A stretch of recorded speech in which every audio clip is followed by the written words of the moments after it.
Harry Potter और Azkaban का कैदी अध्याय 12 पितृदेव। हैरी जानता था हरमाइनी के इरादे अच्छे हैं, लेकिन वो नाराज था। उसके कारण झाड़ू उसके हाथ से चली गई थी और वो नहीं जानता था कि वो दोबारा कभी उसे देख भी पाएगा या नहीं। हरमाइनी पर रॉन भी आग बबूला था। जहां तक उसका सवाल था, वो ये मानता था कि एकदम नई फायर बोल्ट के पुर्जे खोलकर उसकी जांच करना किसी अपराध से कम नहीं है। हरमाइनी अपने काम को सही मानती थी, फिर भी वो हॉल में आने से कतराने लगी। हैरी और रॉन जानते थे उसने लाइब्रेरी में शरण ली होगी। वुड ने टर्म शुरू होने से पहले वाली रात को हैरी से अकेले में बातचीत की। उसने पूछा, क्रिसमस अच्छा रहा? जवाब का इंतजार किए बिना ही वो बैठ गया और बोला, मैं क्रिसमस के दौरान सोच रहा था हैरी, पिछले मैच के बारे में। क्या होगा अगर तुम एक बार फिर। वुड अजीब तरीके से वाक्य को अधूरा छोड़ते हुए रुक गया।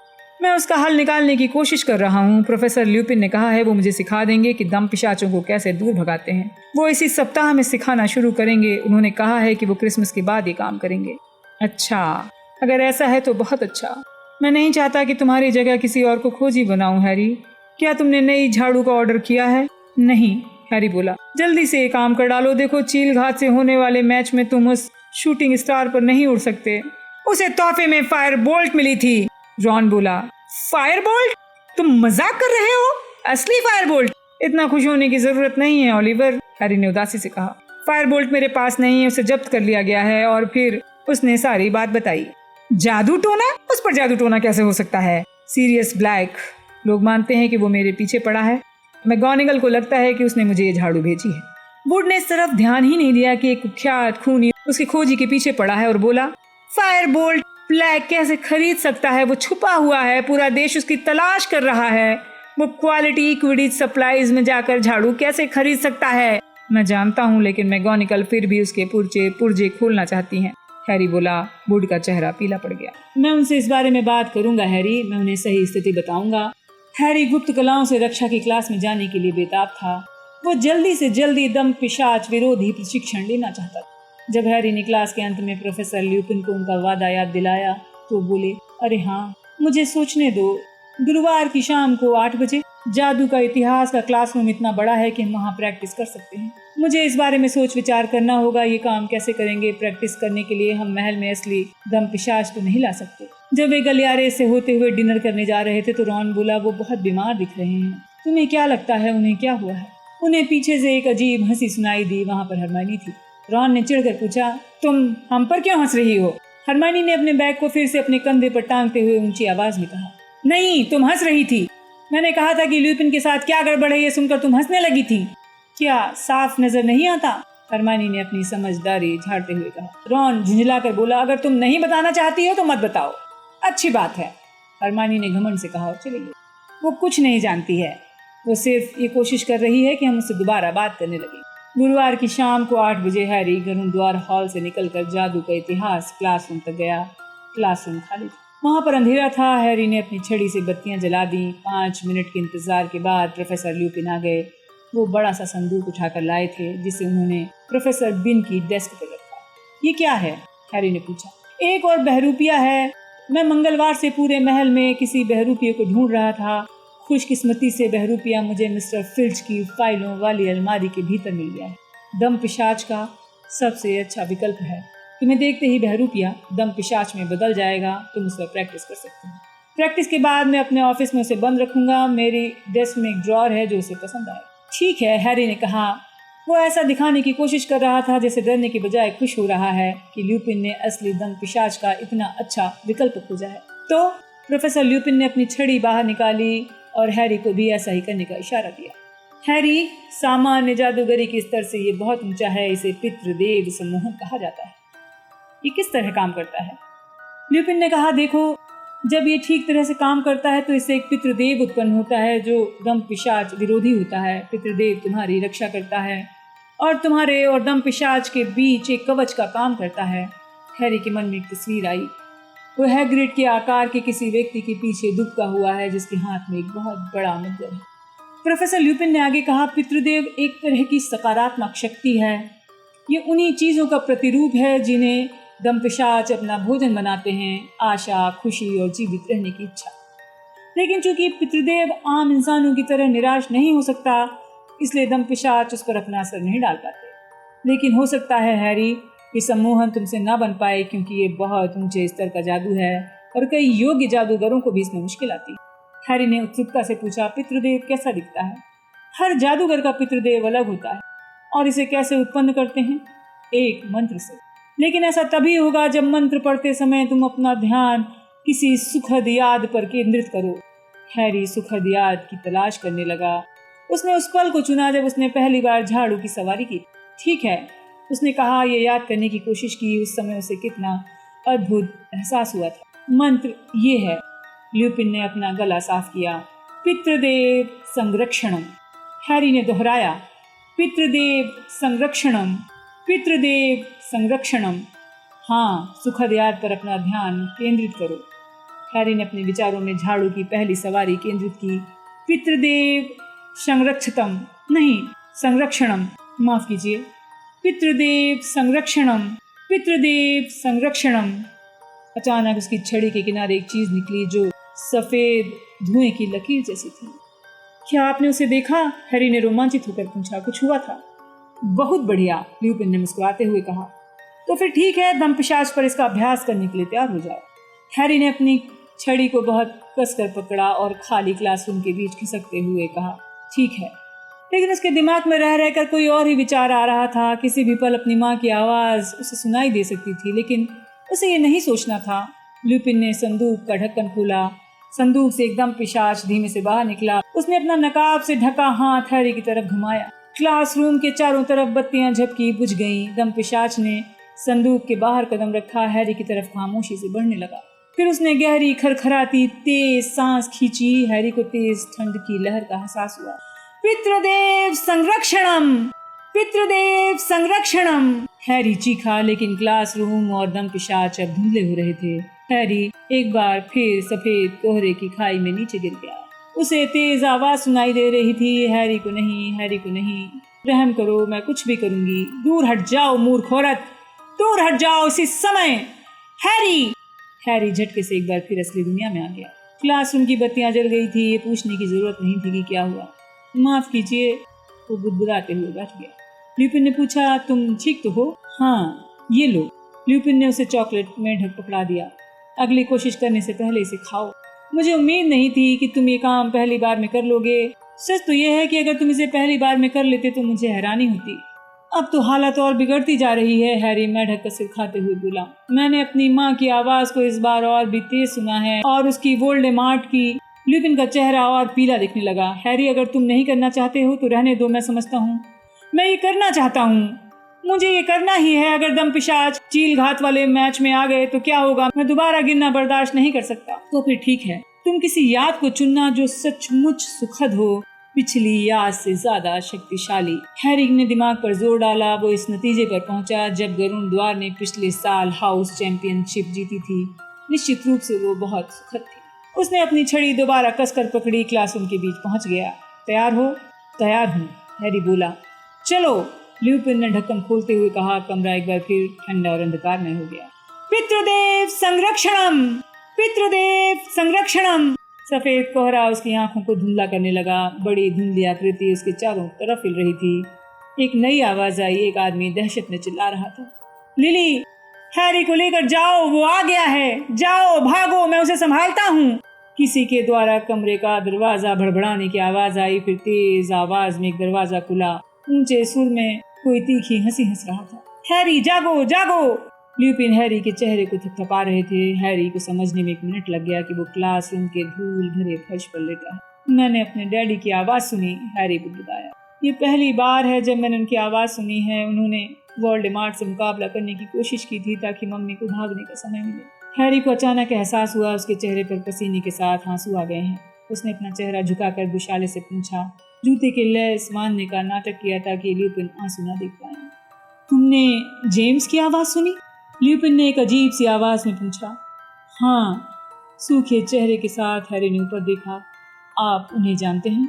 हाँ, मैं जानता हूँ। वास्तव में हम हॉगवर्ट्स में दोस्त थे। सुनो हैरी, शायद हमें आज रात यहीं रुक जाना चाहिए।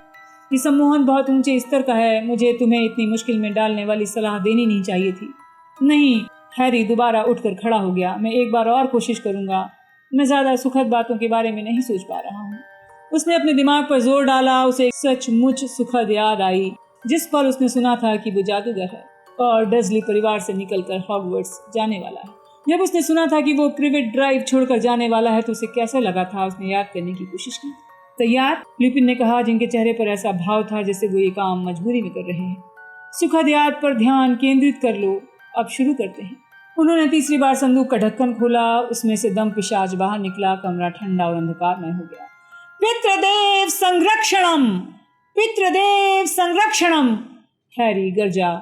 हैरी के दिमाग के अंदर की चीख एक बार फिर आना शुरू हो गई। फर्क ये था, इस बार ऐसा लगा जैसे किसी बेसुरे वाद्य यंत्र से आ रही हो, कभी धीमी कभी तेज। उसे दमपिशाच दिखाई दे रहा था जो रुक गया। फिर हैरी की छड़ी के सिरे से एक बड़ी सफेद छाया बाहर निकली और उसकी और दमपिशाच के बीच मंडराने लगी। हालांकि हैरी के पैर कांप रहे थे पर वो अपने पैरों पर खड़ा था। उसे नहीं मालूम कब तक खड़ा रह पाएगा। हास्यांतरण, ल्यूपिन ने आगे कूदते हुए कहा। जोर कड़ाक की आवाज हुई। दमपिशाच के साथ हैरी का धुंध भरा पितृदेव भी गायब हो गया। हैरी कुर्सी में धंस गया। उसने कनखियों से देखा। प्रोफेसर ल्यूपिन बहरूपियों को अपनी छड़ी से संदूक में वापस भेज रहे थे। बहरूपिया उनके सामने पहुंचते ही सफेद गेंद में बदल गया। बहुत बढ़िया, बहुत ही बढ़िया। निश्चित रूप से ये एक अच्छी शुरुआत थी।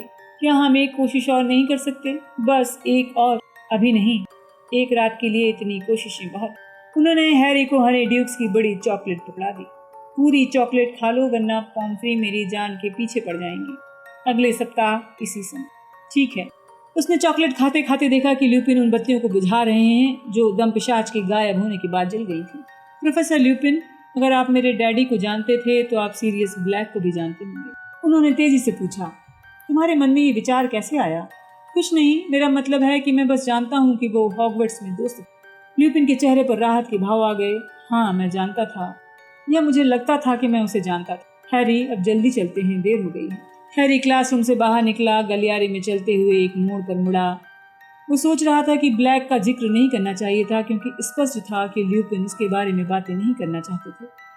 हालांकि उसने ढेर सारी चॉकलेट खाई थी फिर भी उसे लग रहा था जैसे उसकी सारी ताकत चली गई है। मरते हुए माता पिता के आखिरी शब्द सुनना भयंकर अनुभव था।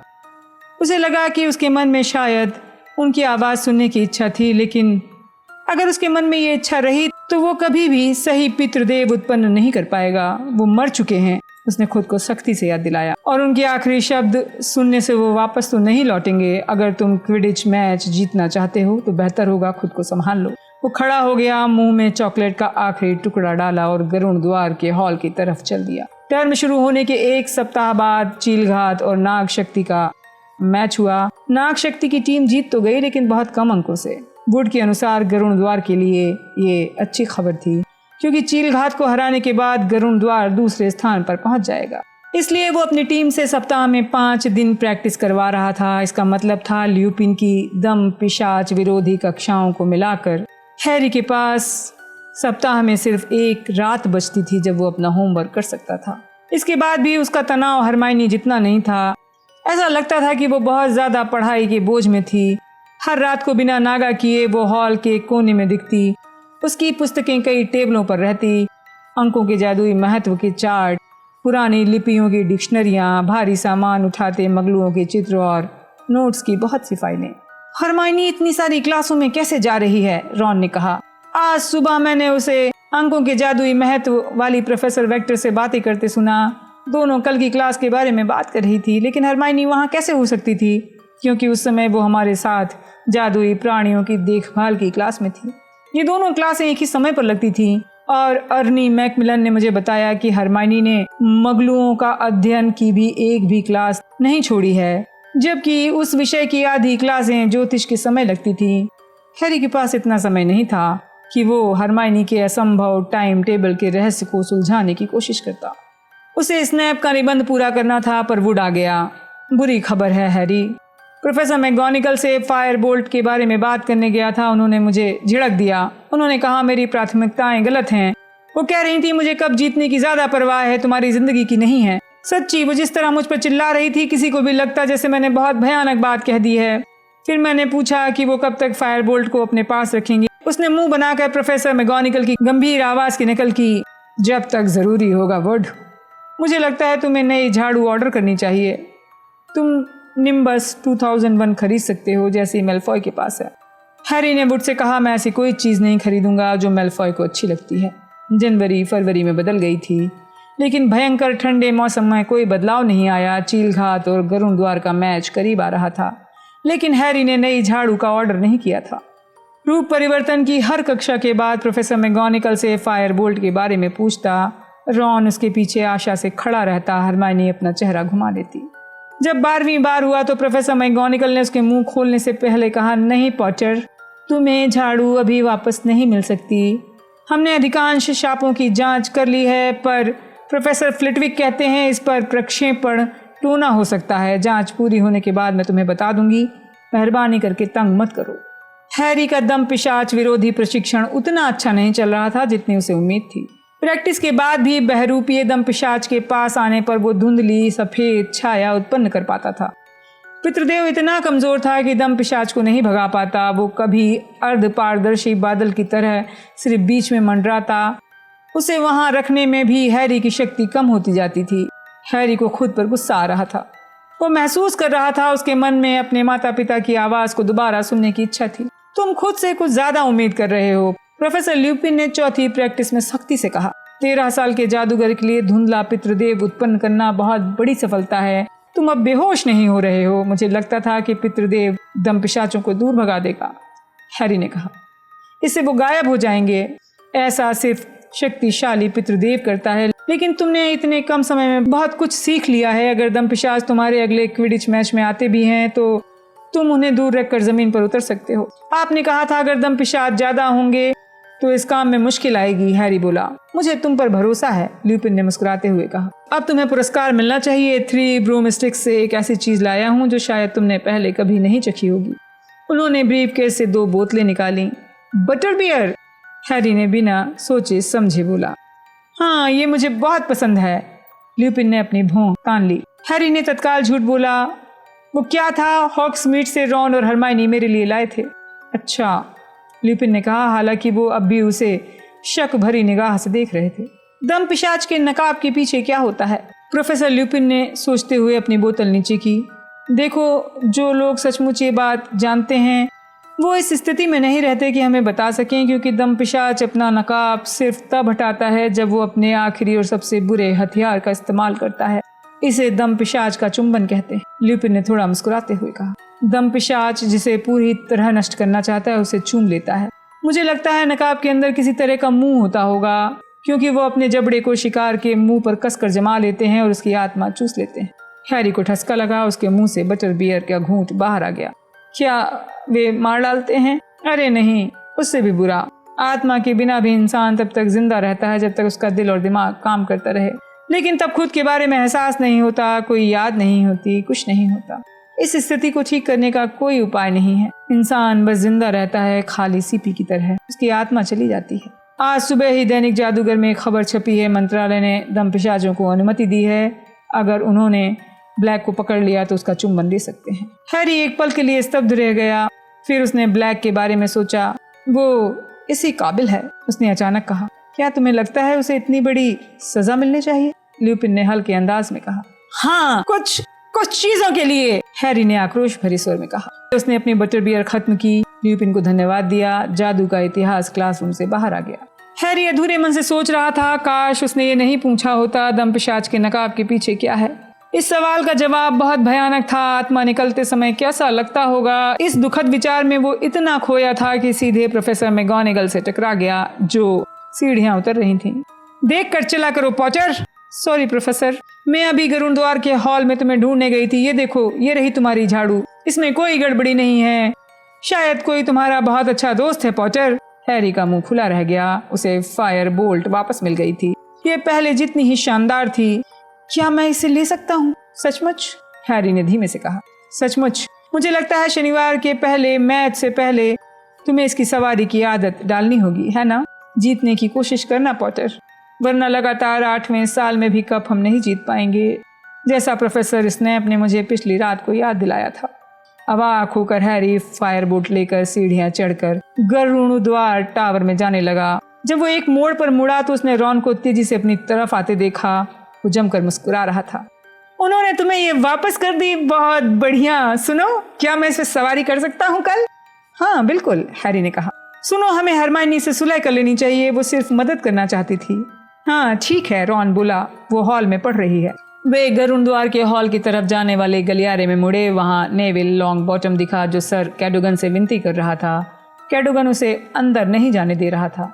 मैंने सारे पासवर्ड लिख लिए थे लेकिन गुम हो गए हैं, नेविल ने आंखों में आंसू भरकर कहा। सफेद झूठ बोल रहे हो, कैडोगन गरजा। फिर हैरी और रॉन को देखकर बोला, गुड इवनिंग मेरे युवा सैनिकों, आकर इस पागल को जंजीर से बांध दो, ये जबरदस्ती अंदर घुसने की कोशिश कर रहा है। चुप रहो, रॉन ने कहा जब हैरी और वो नेविल के पास गए। मेरे पासवर्ड गुम हो गए हैं।